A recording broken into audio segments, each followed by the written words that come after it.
Bienvenue sur Leadershift, le podcast qui fait bouger votre leadership.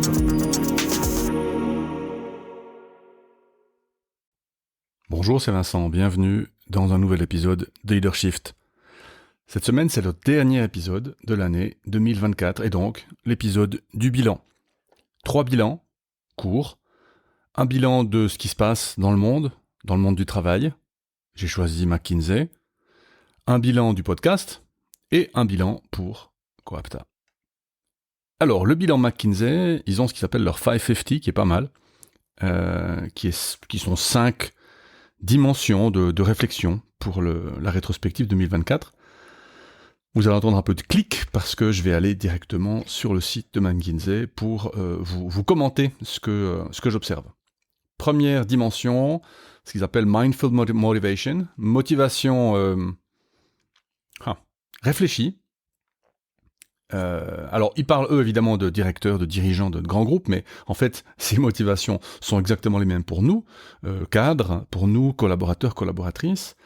Il avait tout un article, duquel on avait d'ailleurs parlé, je sais plus, il y a 1 année ou 2 ans, sur quelles sont les motivations finalement qui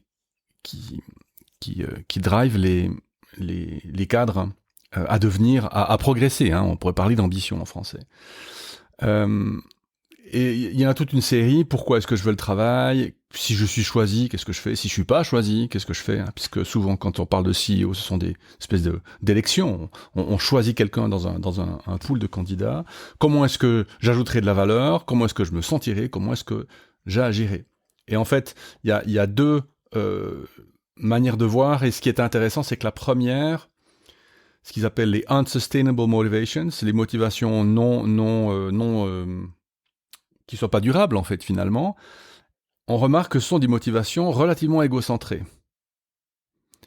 relativement centrées sur soi-même, son pouvoir, son statut, moi. Et si on clique de l'autre côté sur les motivations durables, on voit que on a une motivation qui se décentre. Par exemple, pourquoi est-ce que je veux le job ? Pour l'entreprise, parce que je pense que je peux amener quelque chose à l'entreprise. Comment est-ce que j'ajouterai de la valeur ? En challengeant les gens autour de moi, principalement. Donc, je trouve intéressant cette espèce de décentration du directeur ou de la directrice d'entreprise ou d'institution, qui se met finalement au service de son institution plutôt que le contraire. Je mettrai le lien vers le 550 dans les sources du podcast. Deuxième dimension du bilan de cette année, on n'y coupe pas, c'est l'intelligence artificielle. Et ils ont un petit graphique sympathique qui dit que dans les entreprises qui sont de bons innovatrices, eh bien, on a une utilisation en termes de R&D et d'innovation de l'intelligence artificielle qui est plus élevée que pour les entreprises qui sont appelées innovateurs faibles. Donc, il y a une place pour l'intelligence artificielle même dans ces balbutiements. Hein. On a des outils aujourd'hui, mais qui sont relativement récents, qui sont peu matures. Même dans ces cadres-là, cette intelligence artificielle-là peut être utilisée pour innover. Et vous le faites déjà certainement, comme moi, comme nous chez Coapta, bien sûr qu'on utilise l'intelligence artificielle pour innover, parce que ça va plus vite, ça rend certaines choses plus rapides, de meilleure qualité. Et donc, je pense qu'une des compétences à développer en 2025, c'est de pouvoir choisir et déterminer quand est-ce que l'utilisation de l'IA fait sens. Troisième dimension, toujours au niveau de l'intelligence artificielle, mais qu'est-ce que ça veut dire que ce qu'ils ont appelé la Human-Centered AI ? C'est une intelligence artificielle qui est faite non pas pour remplacer les humains, même si, à mon avis, on va pas l'éviter, mais plutôt pour augmenter l'humanité. Ça veut dire une humanité augmentée qui est un des paradigmes, je dirais, positifs de l'intelligence artificielle, alors qu'il y en a quand même d'autres. Hein, le grand remplacement, pour prendre une phrase un peu chargée politiquement et sociétalement, mais le grand remplacement des gens par l'intelligence artificielle. Si vous avez un CFC d'employé de commerce et que vous passez votre journée à faire des résumés de texte, à classer des dossiers, il vous faut développer des compétences, d'autres, parce que ça, c'est relativement remplaçable par une intelligence artificielle. Si vous écrivez des avis de droit en vous basant sur la jurisprudence des tribunaux fédéraux, pareil. Si vous préparez dans de grands cabinets de consultants des PowerPoint pour vos consultants qui sont sur le terrain, ça aussi. Donc il y a quand même beaucoup d'activités qui vont être automatisées grâce à l'intelligence artificielle. Ça ne veut pas dire que ces personnes-là, évidemment, vont être au chômage et que ça va être une catastrophe sociale, au contraire. Mais ça veut dire qu'il faut se continuer à améliorer ses propres compétences. Et on voit bien, en fait, que dans tout ce qui est compétences humaines, direct, contact, appréciation, évaluation, complexe, l'intelligence artificielle n'y est pas. Alors, est-ce qu'elle n'y sera jamais ou est-ce qu'elle n'y est pas encore? Ça, c'est un débat que nous aurons en 2025. C'est déjà la quatrième dimension, et on parle là d'archétypes de collaborateurs en fonction de leur attitude vis-à-vis de l'entreprise. On en avait parlé aux épisodes 166 et surtout à l'épisode 200, donc je vous propose de réécouter ces épisodes-là si vous le voulez. Ils ont fait une assez grande enquête entre 14 et 15 000 personnes, ce qui est quand même beaucoup, et ils leur ont demandé en fait comment ils se positionnent par rapport à l'entreprise. Ils restent pas, et s'ils restent, qu'est-ce qu'ils font? Et McKinsey a trouvé 6 archétypes, catégories de personnes. Alors il y a ceux qui partent, qui sont à peu près 10%, qui sont les moins satisfaits et les moins committed, comme on dit, engagés. Il y a les disruptifs, qui sont alors les pires, en fait, parce que les quitters, ils partent. Donc, vous avez plus trop, finalement, à vous en occuper. Mais les disruptifs, eux, ou elles, restent.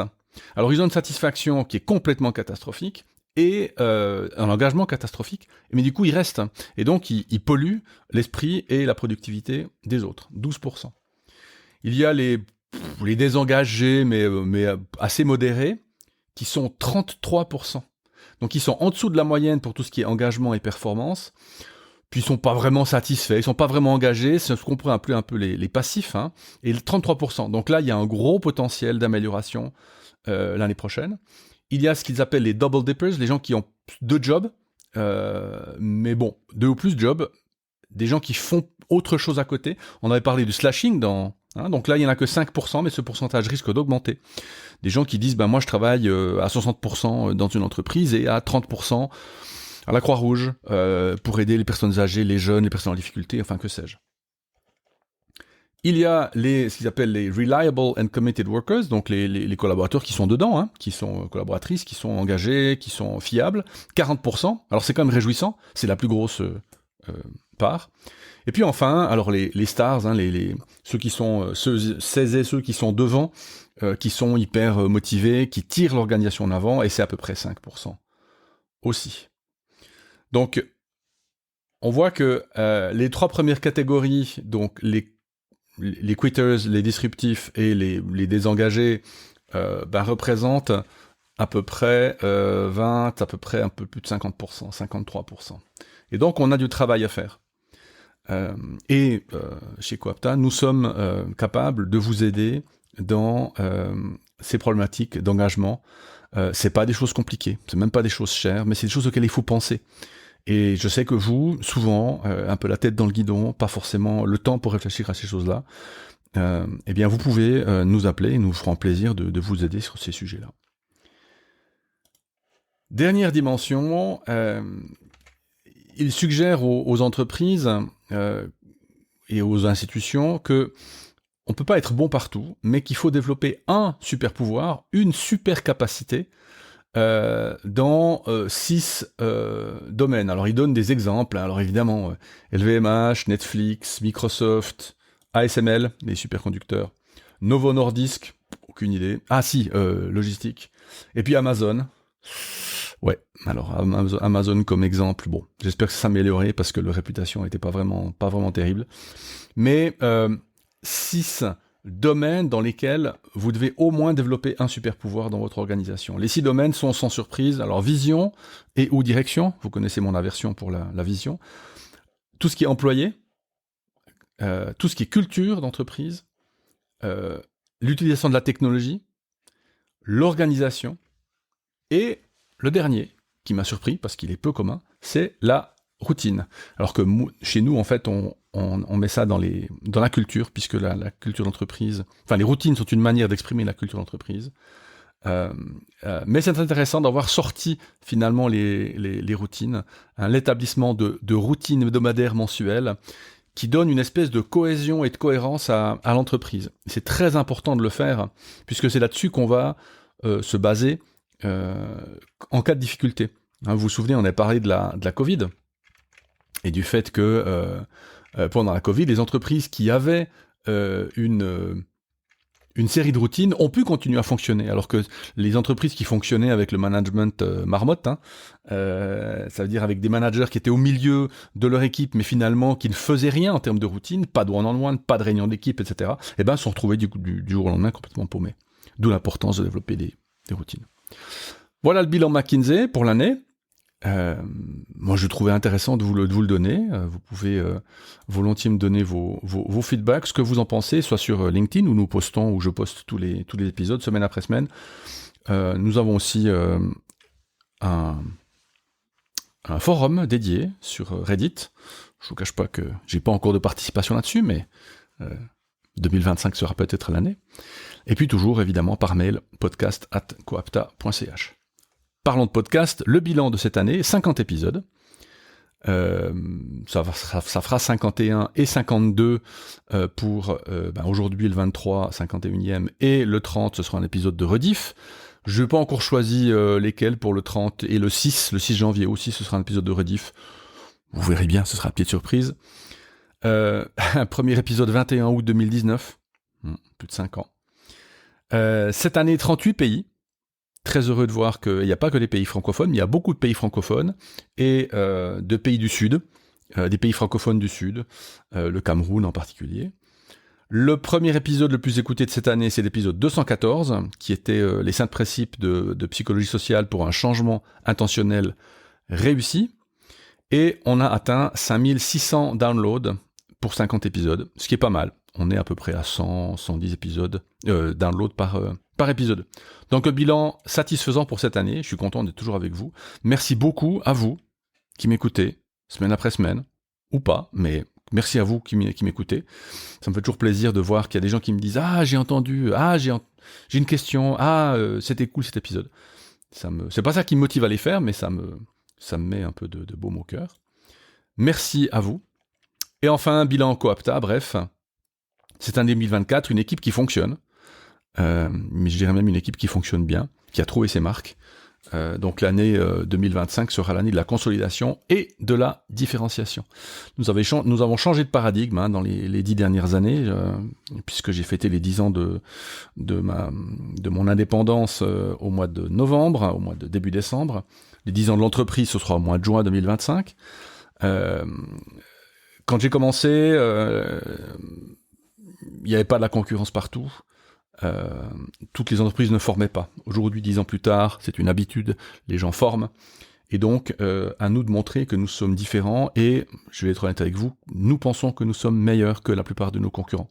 Pour plein de raisons que vous découvrez en 2025. Mais Coapta a clairement une valeur ajoutée à vous amener, que les autres entreprises ne peuvent ou ne veulent pas vous amener. Et donc, à nous de vous démontrer ça, pour que nous nous rendions dans les mots d'un collègue et ancien client, désirable, mais et aussi incontournable. Des clients très contents cette année, à une exception près, ce qui est logique, ce qui arrive, et une année commerciale intéressante. Alors on a fait moins bien que prévu, mais mieux qu'en 2023. Ce qui est assez à l'image finalement du business en 2024, beaucoup de surprises, le ralentissement de l'horlogerie, qui a impacté beaucoup d'entreprises, qui font des rachetés d'ailleurs, donc force et courage à elles. Et puis, à mon avis et de l'avis aussi de certains spécialistes du marché de l'horlogerie, c'est pas une crise, mais c'est une restructuration, c'est un changement de paradigme. Donc, il faudra voir comment les entreprises horlogères se reconfigure en 2025. Et à nouveau, nous sommes chez Coapta aptes et capables de vous aider dans ces grandes périodes de changement. Voilà pour ce bilan. Coapta, 3 bilans pour cette fin d'année 2024. Merci de votre écoute. Je vous souhaite d'excellentes fêtes de fin d'année et je vous dis à 2025. Ciao.